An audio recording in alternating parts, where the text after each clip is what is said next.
Fala galera, sejam todos muito bem-vindos aqui na coletiva do Juba Futebol. E é o seguinte, hoje o São Paulo recebe o Grêmio no Morumbi para um jogo ali que é um dos mais importantes que pode ter, e eu vou te mostrar o porquê. Porque o São Paulo ele tem que se preocupar sim com a zona do rebaixamento. E agora o Grêmio ele está ali com 9 tentos, nós também estamos com 9 tentos, tá tudo igual. E aí nós podemos, se o São Paulo não ganhar hoje um mero empate, que é muito do que o São Paulo tem feito, meros empates, empate, o São Paulo ele pode ser ultrapassado por Vasco e Juventude, cara. Então, você já imaginou? Vasco e Juventude com 7 pontos, nós com 9, os dois podem passar a gente.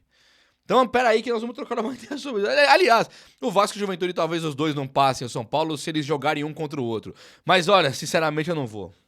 Eu não vou pesquisar o jogo do Vasco, que se é contra o Juventude, eu não vou.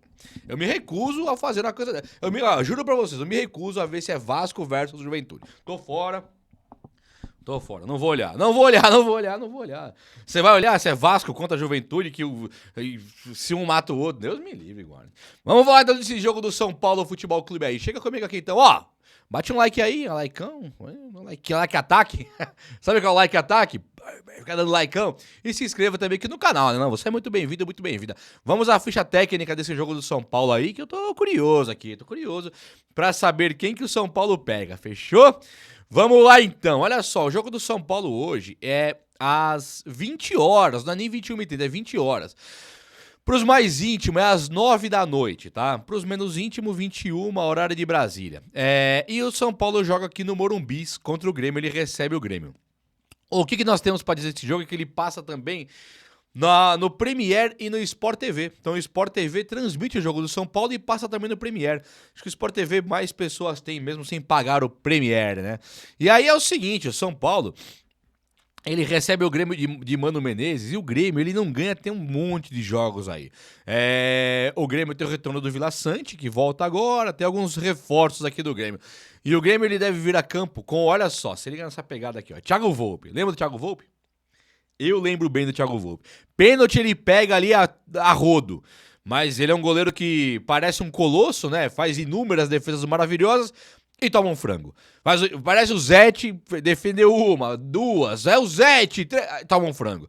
Então é um goleiro muito inconstante e ele pega um Grêmio e ele participa. Tirando quando o Grêmio foi rebaixado, ele participa aqui de um dos piores Grêmios que eu me lembro, não vou falar todos os tempos, porque eu não sou assim também o conhecedor máximo do Grêmio também, né? Mas o Grêmio do que eu conheço, desde 1990 pra cá, tirando o Grêmio que foi rebaixado, esse Grêmio aqui é um dos piores de 90 pra cá. Exato, 1990 pra cá é o pior Grêmio. Thiago Volpe no gol. Wagner Leonardo e Gemerson. Esse Wagner Leonardo aqui é aquele barbudinho que era do Vitória da Bahia. Até o São Paulo sondou esse cara pra trazer, lembra? E o Gemerson, um zagueiro bem conhecido também, até também já esteve sondado pelo São Paulo. É curioso, né? Você vê assim, um dos piores times do Grêmio de todos os tempos. Isso me pega muito. Volpe no gol, foi nosso goleiro. Wagner Leonardo, São Paulo sondou. Gemerson, quase que o São Paulo trouxe. Apesar do São Paulo ser um sentimento que jamais acabará, isso aqui me pega muito. Isso aqui podia ser o time de São Paulo. Volpe, Wagner Leonardo e Gemerson. E tá lá, com 9 pontos, brigando pra não cair, não ganha faz 500 anos. É lamentável. O lateral esquerdo é o Marlon, ex-Cruzeiro. Meu pai do céu. Lembra do Marlon? Fiz aqui vários vídeos no canal. São Paulo chegou a fazer uma proposta ali, se eu não me engano, pelo Marlon. Então toda a linha de zaga, tirando o João Pedro, lateral direito, que eu não sei. O João Pedro eu não sei. De resto, o Gemerson foi especulado no São Paulo. Volpe jogou. Wagner Leonardo e também o menino aqui, o Marlon, também foi especulado no São Paulo. É impressionante. O time do Grêmio aqui era o time que o São Paulo queria ter montado. Não conseguiu, por incompetência da diretoria, e acabou dando sorte, porque é um time aqui bastante esquisito. O meio-campo deles, eles têm o Dodge, volante, que jogou no Fluminense, né? Eles têm o Vila Sante, que já estava no Grêmio no passado, e tem também o Monsalve, que é um meia que eu acho que é interessante esse meia aqui, o Monsalve. Não vive boa fase, mas ele tem algo ali interessante, esse Monsalve, que eu acho que não é um jogador dos piores, não. Amuzu, ou Amuso, esse eu nunca ouvi falar, confesso, que é o ponto esquerda. o Bright White e o Arezzo no ataque. O Bright White eu acho um ótimo jogador, viu? Também não vive a melhor fase da vida dele no Grêmio, mas eu acho um ótimo jogador esse Bright White. E tem o Arezzo que é só se ligar ali que também de Alan Franco não passa. Arboleda e Alan Franco disso aqui ele não passa. E o técnico é o Mano Menezes, né, cara? Que tem a ver com o Grêmio, muito mais a ver do que com... Por exemplo, o Grêmio é um time de característica defensiva muito presente. Característica de time de pegada, time duro, de jogar contra, time que bate, marca, para na falta. O Fluminense não é esse time. Então o Mano Menezes estar no Cruzeiro, vá lá, parece, não tanto. Estar no Corinthians, ele é a cara do Corinthians. Eu não gosto da cara do Mano Menezes e não gosto do Corinthians, então parece muito. Quando você coloca ele no Fluminense, não tem nada a ver. No Grêmio, já me parece um cara mais corretinho de estar ali. Parece que era pra estar ali mesmo. Agora, se olhar também pro resultado dele no Grêmio, tá ridículo, tá vergonhoso. Azar o deles, né, meu amigo? Azar o deles. Tomara que hoje continue a vergonha. O goleiro do São Paulo é o goleiro Rafael. Esse é o Titã. O Titã do gol, o Colosso aqui, é o nosso goleiro que vem pra campo. Arboleda e Alan Franco compõem a dupla de zaga titularzaça. O Sabino sumiu, né? Até porque acho que o São Paulo querendo forçar a compra desse Juan Tressoldi, ele dá uma importância a mais pro Tressoldi. Então ele some com o Sabino. Nós estamos de olho, né, diretoria? Nós estamos de olho no que vocês fazem aí. O Sabino some. O Tressoldi, ele cresce muito no São Paulo e cresce em qualidade também, convenhamos. O Tressoldi tá jogando muita bola. No jogo passado contra o Libertad, ele foi substituído no intervalo. Ou seja, o próprio Tressoldi cansou, tava com fadiga ali, canseira, cansaço, poupando para não quebrar. O Arboleda, que pra mim é titular, pro Zubeldia talvez não, pro Belmonte talvez não, ele volta pro time e fica Alan Franco e Arboleda. Perfeito aqui. Na provável do GE, não tem 3 zagueiros, não tem o Ferrarese e tá o Cedric na direita. Pode ser o Cedric, pode também ser o Ferrarese. Não dá pra saber até uma hora antes do jogo o que o Zubeldia vai fazer. Mas Cedric Soares é o que tá aqui pra jogar. E o Enzo Dias na esquerda. Então é um time bem equilibradinho, né? É o Cedric Soares que não é ruim, é o Enzo que não é ruim, é Alan Franco e Arboleda que são excelentes com o Rafael, e o meio campo é Marcos Antônio e Alisson, e aqui deve ser mesmo. O time do São Paulo, ele tem o Alisson suspenso na Libertadores porque ele foi expulso, então ele não vai jogar na Libertadores, não sei se joga a Copa do Brasil. O São Paulo colocou o Alisson 16 jogos seguidos. Hoje seria o 17º. Tudo bem que o jogo passado ele não jogou inteiro. Então aqui vai jogar o 17º, mas o jogo passado ele não se desgastou muito. Então acho que o Alisson joga. O São Paulo, como eu falei, a tabela do São Paulo é horrorosa. O São Paulo na classificação pode hoje ser o penúltimo colocado. Entendeu? Então o São Paulo ele tem que se ligar muito aqui e ele precisa ganhar o jogo. Então colocar Alisson e o Marcos Antônio, que é o que teria melhor hoje, é muito fundamental. Claro que o Pablo Maia já voltou, já está jogando. Então, eu não sei o que o Zubeldia pensa de Juan Tressoldi de Arboleda, por que o Juan Tressoldi segue jogando. Não sei o que ele pensa sobre o Marcos Antônio e o Pablo Maia, por que o Marcos Antônio e o Alisson seguem jogando e o Pablo Maia meio de canto, né? Então, essas coisas me geram dúvidas. Não sei o que ele pensa sobre Ferrarese ou Cedric Soares, quem que é o titular, quem que não é. O Cedric hoje joga num 4-3-3. Linha de 4 atrás, com 2 laterais, sendo eles o Enzo Dias e também o Cedric Soares, e tá de boa. Quando chega na frente ali, o Oscar volta pro time. E aqui é papo sério, papo top, hein? O Oscar voltar pro time eu acho que é maravilhoso, e principalmente pra esse momento atual. O Lucas Moura não volta, ele tem a contusão que acho que vai até julho agora, são 3 meses. Teve explicações médicas lá do porquê que o Lucas Moura não voltou pro time ainda, e tá de boa pra caramba também. Mas a verdade é que nós estamos precisando de Lucas e Oscar. E hoje o Oscar voltou, tirou a vaga de Matheus Alves. Fica então o Oscar no meio campo na criação, nota 9 de jogador. Ferreirinha na ponta esquerda, nota 10 de jogador. André Silva de centroavante, nota 7 quando vai muito... 8 quando vai muito bem, 5 quando vai mal. Esse oscila bem. O Ferreirinha e o Oscar eu não acho que oscilam, não. Acho que o Ferreirinha sempre joga muita bola. Quando não tá no banco de reservas e entra 10 minutos. Quando ele joga os 90, quando ele entra jogando, eu acho que o Ferreirinha sim joga muita bola. E o Oscar também. O Oscar precisa de ritmo, está voltando agora e tá tudo ótimo. No ataque tem o Lucas Ferreira, que é um jovem da base absolutamente promissor, absolutamente talentoso, que ainda tá muito cru, né? Cru. Ele precisa despontar pro futebol. Tomadas de decisão dentro do campo que ele vai adquirir com o tempo, com a maturidade. Mas assim, velocidade, força física, isso aqui pra mim é um jogador zaço, tem que ser titular hoje sim, Lucas Ferreira. Acho que o Zubeldia acerta e a diretoria do São Paulo, por conseguir renovar com ele até 2029, foi um grandíssimo acerto. E aí o André Silva de centroavante, pô, o André joga contra o último jogo do São Paulo no Brasileirão. Foi Fortaleza. Não me lembro contra quem foi agora. No Brasileirão não me lembro contra quem foi. Deu mó branco. Mas tudo bem. Jogou o último jogo. Vou chutar aqui que foi contra o Fortaleza. Jogou o último jogo com o Fortaleza. Não foi o Fortaleza, né? Não lembro quem foi. Jogou o último jogo, nós empatamos. Não, perdemos Palmeiras. Jogou André Silva. Pega Libertad. Não, perdão. Jogou antes com o Fortaleza. André Silva. Pega o Náutico. André Silva.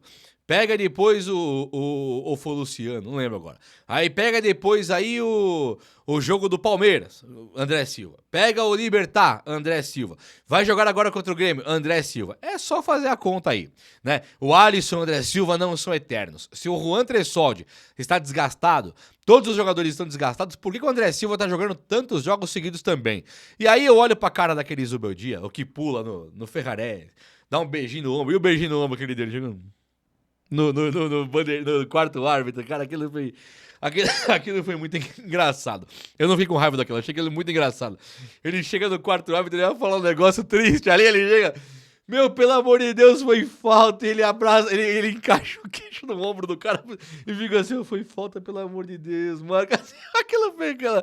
Ai, caramba, se eu tenho o pé atrás com o Zubeldia, nesse lance eu gostei mais dele. Ele tava realmente indignado ali, inconformado, ele parece meu filho me pedindo pra comer um chiclete 9 da manhã. Ele chega, pá, dá um chiclete, encosta assim, viva. Moleque, pelo amor de Deus, não pode comer chiclete 9 da manhã, ele fica encostado ali fazendo manha. Era o Zubeldia no ombro do quarto árbitro ali, mas eu achei a cena carinhosa, eu achei a cena engraçada. E aí o Zubeldia, fica ligeiro, velho, porque o Alisson e o André Silva nós não podemos perder, e pode colocar o Rian Francisco. Eu entendo que agora, com a tabela do Brasileirão, eu vou ler a tabela aqui. Eu entendo que a tabela do Brasileirão, o São Paulo se ferrou, né? Então agora pra colocar o Rian Francisco, pra pegar o Grêmio, se não ganha agora, e aí? Foi o Rian Francisco? A culpa é dele? Ferrou tudo. Era pra ter colocado antes, né? Contra o Sport Recife, contra o Ceará em casa, essas coisas. Mas não coloca, fica teimando. E agora vai ter que pôr o André Silva mesmo. Então tudo bem, a escalação tá boa, tá? A escalação aqui pra mim, ela tá perfeita, inclusive. Vou falar assim. Não sei o que aconteceu com o Alisson, não sei se eu prefiro com o Pablo Maia, não sei se eu prefiro o Ferrarese do que o Cédric Soares, mas não tá errado não. Zubeldia, se essa aqui for aprovável e estiver certo, ele encaixa. O São Paulo ele não pode ser penúltimo, eu cometi um erro aqui. O Sport Recife rebaixado matematicamente daqui a alguns jogos, né? Ele vai ser rebaixado matematicamente. Ele tem 2 pontos na tabela aqui, no ano, no Brasileirão. Esses 2 pontos, em 8 jogos, nós estamos indo para a rodada 9 agora. Em 8 jogos eles empataram 2, e uma foi com a gente aqui no Morumbi. Então é vergonhoso, né? O Sport vai cair, tá em 2 pontos ali, último.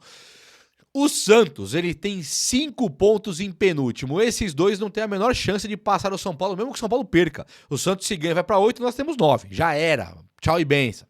Já o Juventude e o Vasco, que são logo os times atrás da gente, o São Paulo, Vasco, Juventude, tá? São Paulo é 16º colocado, uma fora do rebaixamento, fora do Z4 ao Z5. Vasco com 7 e Juventude com 7. Esses dois times podem passar o São Paulo se o São Paulo empatar. Se o São Paulo empata, ele vai pra 10. Não, aí não sei se empatar o São Paulo pode, mas se perder o São Paulo pode ser ultrapassado. E o São Paulo ele pode cair pra 18ª posição se esse tipo de coisa, se esse pesadelo acontecer. Então 18º na 9ª rodada é palhaçada de pensar. Portanto, o São Paulo ele tem muito a obrigação de ganhar hoje. E é uma obrigação muito séria, porque se ele perde pro Grêmio aqui, ele não só fica com 9, como o Grêmio pula pra 12. E agora? Se o Grêmio vai pra 12 e nós estamos com 9, podendo ser passados por Vasco e Juventude, o São Paulo ele fica no mato sem cachorro. Aí complica tudo. Vai, eu falei que eu não ia pesquisar, mas eu vou, vai. Deixa eu ver aqui os jogos da rodada, porque eu quero ver se o Vasco pega o Juventude, que seria uma boa notícia pra gente, né? Jogos da rodada. O Juventude, Vasco é amanhã, domingão. Bahia, Vitória, Corinthians, Santos, Juventude e Fluminense. Então aqui, o Fluminense também... Não, o Fluminense tá bem. O Fluminense tá lá pra cima, né? O Fluminense tá em em quinto colocado. Então o Fluminense ele é favorito contra o Juventude, mas o jogo é na casa do Juventude. Então o Juventude joga em casa, pode ganhar do Fluminense, mas o Fluminense melhorou demais com o Renato Gaúcho, né? E aí na segunda-feira aqui vai ser o Vasco, é isso? Não, acho que não. É hoje o Vasco mesmo. Vamos ver o Vasco, quem que ele pega aqui, vai? Amanhã, hoje. Cadê o Vasco? Perdi já o jogo do... Aqui, ó, Vasco e Fortaleza. Hoje, às 6h30, tem o Vasco e Fortaleza na casa do Vasco. Ou seja, os caras que estão abaixo da gente ali, que é Vasco e Juventude, eles jogam em casa, Vasco com Fortaleza, o Juventude recebe o Fluminense e nós recebemos o Grêmio. Percebe que cada um que fizer o seu dever de casa tem a obrigação de fazer hoje. Nós, mais do que ninguém, né? Com todo respeito ao Vasco, que vive uma década de balbúrdia, de lambança ridícula, que acabou com a história do Vasco, tá querendo acabar com a história do Vasco. E o Juventude nunca teve a história do tamanho do Vasco, muito menos do tamanho do São Paulo. Então a obrigação de sair dessa de situação aí é nossa, principalmente. Então vamos aí, Zubeldia. Será que o Zubeldia balança no cargo se ele perder o jogo de hoje? Eu acho que sim, hein, gente. Porque o São Paulo tá bem classificado na Libertadores, mas as ruas viram a realidade. O que as ruas viram aí da realidade? É que o São Paulo pegou uma Libertadores facílima até aqui e pegou um Náutico facílimo na Copa do Brasil. Na Libertadores tem um caso muito curioso, que é o São Paulo ter ganhado os 3 jogos fora de casa, da Alianza Lima, Tadieres e Libertad, mas empatou 2 dos 3. Falta pegar ainda o Tadieres em casa. O Libertad e o Alianza Lima que nós pegamos aqui, nós empatamos. Então, eu acho que o São Paulo ele tá cometendo aí uns problemas muito sérios de estrutura. Ele ganha fora e perde, empata em casa.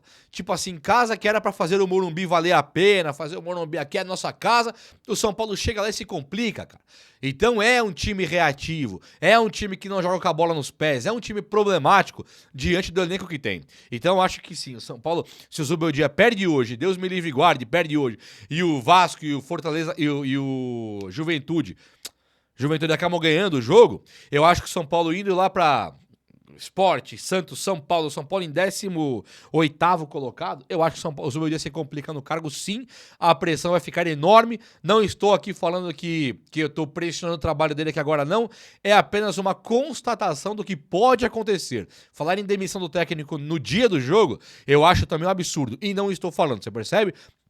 Como comentarista, comunicador, trazendo notícias, eu digo, se acontecer do São Paulo perder, Deus me livre, e os times lá de baixo ganharem, o Zubeldia se complica sim, mas acho que isso não é tema pra hoje, demissão, tá? Vamos esperar o jogo acontecer pra ver como vai ficar o panorama, mas vamos ganhar, né? Pelo amor, hein, Zubeldia? Você vai ganhar, tô ligado, o São Paulo ganha do Grêmio. Eu sei que o São Paulo ganha do Grêmio, eu tenho certeza disso, você não tem não?